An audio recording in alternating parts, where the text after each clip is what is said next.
René Bérez, bonjour. Bonjour. Le score de la région Ouest, dont fait partie la Bretagne, est-il aussi atypique qu'il n'y paraît ?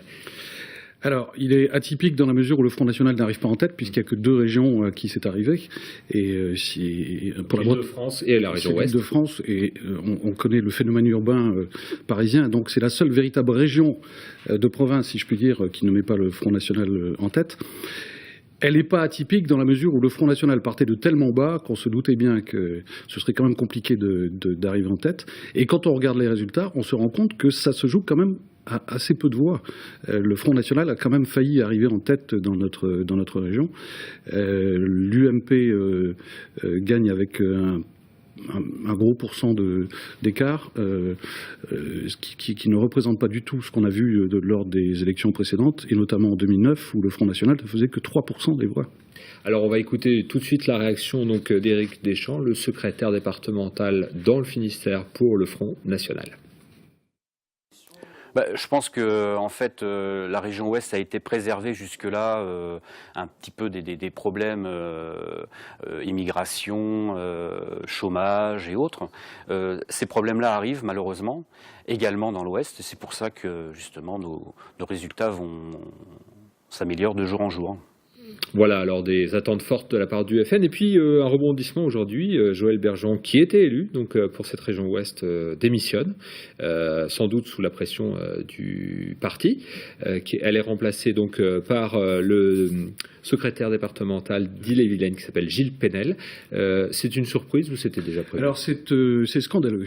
Ce qui s'est passé, c'est absolument scandaleux. Le Front National a fait élire une femme au nom de la loi de la parité. Il lui fallait une femme en deuxième position. Mais avant même le scrutin, le Front National avait décidé qu'ils allaient la virer pour mettre à la place. C'était un siège éjectable. Elle s'en doutait d'ailleurs, puisqu'elle le dit aujourd'hui.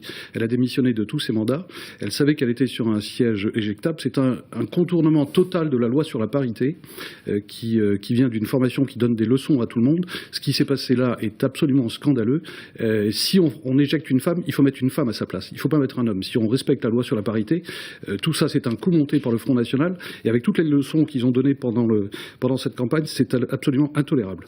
Joël Bergeron, qui était jusqu'à sa démission récente, là, aujourd'hui, ce lundi, élu de l'opposition au conseil municipal. Ils ont pris prétexte de différences d'appréciation entre elle et la direction du mouvement, qui ne justifiait pas du tout qu'une personne qui vient à peine d'être élue soit éjectée dès le lendemain matin pour mettre un homme à sa place.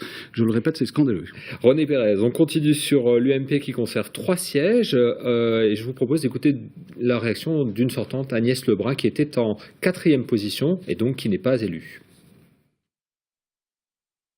L'UMP est arrivé en tête dans plusieurs départements, dont le nôtre, dont le Finistère, et il est même arrivé en tête dans certaines villes, paradoxalement non pas les grandes villes comme Quimper ou Brest, mais des villes comme Concarneau, comme Douarnenez ou comme Morlaix. Et le fait que notre famille politique soit sortie majoritaire dans des villes comme celle-là, c'est aussi pour nous le signe que nos valeurs politiques sont en train de s'ancrer dans le département, ce qui me semble être une bonne nouvelle pour nos valeurs, mais ce qui me semble aussi le meilleur contre-feu contre le Front National. Alors René, Agnès Lebrun parle de victoire, mais c'est une victoire apparente ? Oui, c'est pire que ça. C'est pire que ça. Pour l'UMP, c'est une défaite. C'est tout le paradoxe de cette élection, c'est que l'UMP arrive en tête de très peu devant le Front National. Mais le plus gros perdant de cette élection, c'est l'UMP, parce qu'il faisait quand même 27% des voix en 2009, et là ils sont tombés à 18-19%. Par la magie des sièges européens, ils conservent leurs 3 sièges, bien qu'ils aient beaucoup moins de voix, ils conservent leurs 3 sièges. Mais si on regarde dans les chiffres et la dureté arithmétique des chiffres, c'est la formation qui a perdu le plus de voix depuis 2009.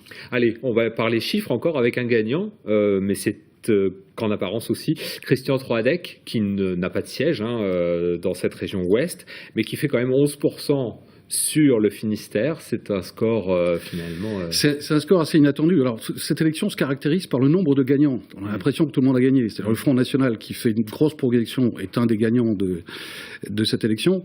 Agnès Lebrun vient de dire que c'est l'UMP qui a gagné. Effectivement, c'est l'UMP qui arrive en tête, malgré le gros débours du nombre de voix. Et puis, il y a Troadec qui sort, à la surprise générale quand même, qui réussit à faire plus de 11% des voix. On s'y attendait pas. On va l'écouter d'ailleurs, il analyse son score comme finalement le dernier rempart contre le FN.